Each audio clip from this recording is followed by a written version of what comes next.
design of Prospect Park is such that Olmsted and Vaux were really looking to create emotions when you were in the park. So when you walk into the park, you create this sense of peace about you first. But then you see the open meadow, and there's this excitement of this huge expanse and this independence and this freedom. And then you walk through the woods, and it's this tranquility and quiet of nature. And you see the lake, and it spreads out before you. So all of it was to affect your senses, so you hear the waterfall before you see the waterfall. You hear the birds, you hear the rustling of the leaves. There isn't any one emotion that I think you can give to the park, but there's many, all of which reflect a peace within yourself and a refreshing of your soul.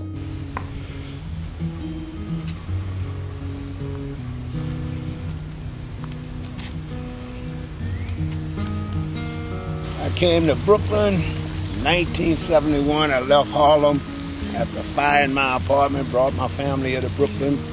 One day coming up out of the subway there by the Brooklyn Museum, I ventured over here to the park, and this was the first thing I saw.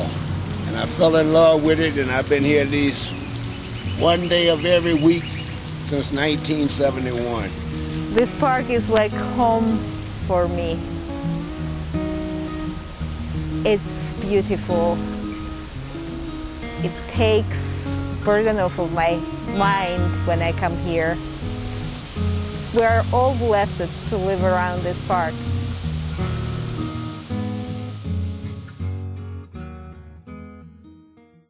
By the end of the 70s, the city, people of Brooklyn said, we've had it with this. We want our park back, and you know, the city has to do something. And so in 1980, when I was hired to be the administrator, they also gave us a lot of money for some capital improvements.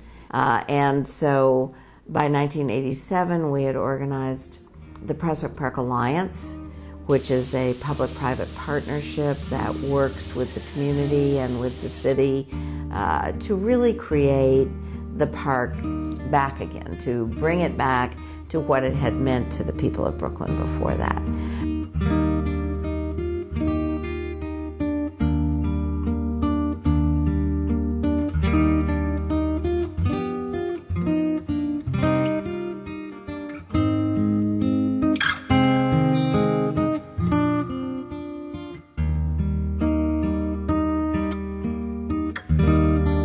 I love what I do because I'm introducing children and families to a wonderful experience that they normally wouldn't expect here in Brooklyn. Their eyes are open to the nature and to an environment that is different from the concrete streets that they normally live on. What they get here that they can't get in the classroom is an appreciation of nature. A lot of times, a lot of the children I meet feel that going to the park means going to the playground, and they don't really understand the difference between the park and the playground. So one of the benefits of coming here is that they get to experience nature up close and personal. We have a great relationship with the people at the Audubon Center. This is the second year that my class has been involved with lessons from the Audubon Center, and it's wonderful to have people come into the school and then have the children leave the classroom setting to come into the park to be in the natural surroundings. The Audubon Center is a really fun place, but it's also great to have so much of an opportunity to learn things rather than have school, of course, but this is another opportunity for learning things.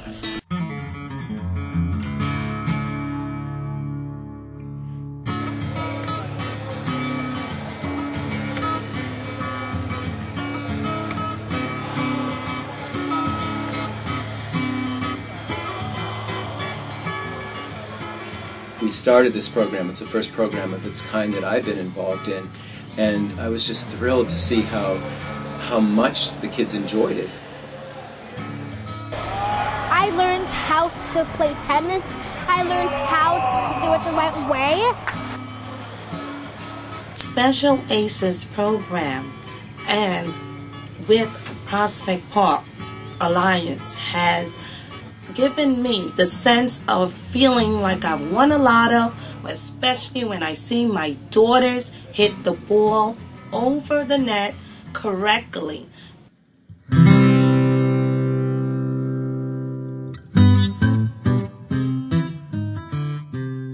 The biggest issue of this park's restoration was really the fact that in 1960 this enormous skating rink was put in across one of the most important and most beautiful vistas in the park. It was one of the least attractive buildings ever put into any place, and slowly but surely it started to fall apart. Historically, this was our most formal area. It was supposed to be the entertainment center of Prospect Park. This is where concerts would happen. And then people would walk along with their parasols, they'd park their carriages, and then they'd stroll along in this beautiful, lush landscape. And we looked at this great big parking lot that was there, and we thought, what if we moved the rink to this parking lot, built this beautiful new facility, and created an exciting center for the park. It's this beautiful place that will be awakened again. And we get to build this brand new facility, a 21st century facility, and create a new layer of architecture in Prospect Park. I think it's important for people who live in the neighborhood as well as people who visit the neighborhood to know that it takes a lot to keep a park up. And the Alliance is a nonprofit organization that works really hard with really smart and capable people to try to make the park the best possible place it can be in Brooklyn. And I think it's important for people to be able to contribute and give back, whether that's coming to help clean up, whether it's making a small donation. It's really important to keep the park a living, thriving place. One of the great things about giving to Prospect Park is it makes you feel better than almost any other gift that you give because of the way that it can impact people's lives. You know that when you give $1 here, it's going to be spent well. It's going to go to making people happy. We don't talk about happiness very often, but in fact, what makes you happy is to be in nature, to feel a sense of calm and rest, to be able to play with your family, to enjoy your friends, and to do it in a place that's beautiful. So I believe that people love to give to the park because they see that it's a way to immediately give back to the people of Brooklyn and the people of New York. They might give it to us as well for helping teens become stronger people, for education and the environment, for making the flowers bloom, and for helping the forest live.